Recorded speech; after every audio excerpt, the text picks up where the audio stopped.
Many of you have already heard about Codespace, like GitHub Codespace. But what it actually is, many of you have might this question in your mind. Well, Codespace is a development environment that's hosted in the cloud, and you can customize your project for Codespaces by committing configuration files to a repository, which is often known as configuration as code, which creates a repeatable code space configuration for all users of your project. Now, the second question might be, is GitHub Codespaces free? The answer is yes. Codespaces is free to use during the beta. And when Codespaces becomes generally available, will be built for storage and compute usage. And if your third question is like this, like how much does GitHub Codespaces cost? Uh, as of November 10, 2020, they said that all individual code spaces cost 0.10 USD per GB per month until they are deleted. Now for the main part, how you should use the code spaces, like how you can enable the code spaces and working on them, right? First of all, this is my web browser, and make sure that you have logged in your GitHub account. Otherwise, you can't use or start the GitHub Codespaces. All right.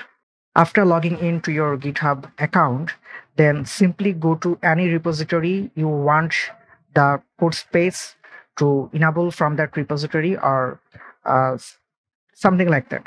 Like you want to work on a repository with Codespace, right? And then you need to go to that repository, and after going to that repository, simply hit on period key from your keyboard. After tapping on the period key, it would set up your GitHub Codespace, and it would load everything which are on in that repository like this. My GitHub Codespace is ready to use. Now I can view any file I want. I can edit any file I want. It's like the Visual Studio Code, right? Only the difference is that you can use it from any browser you want, and you don't need any extra code editor or something like that.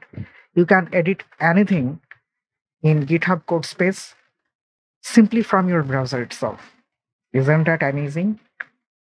You can open that much tab you want, which you can also do from your Visual Studio Code.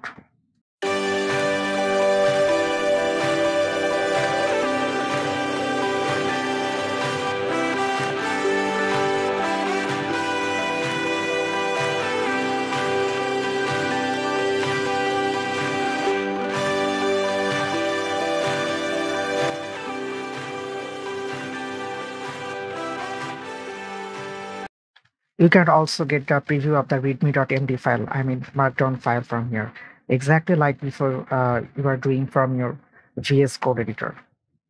It's very simple, it's very easy, and it's very subtle.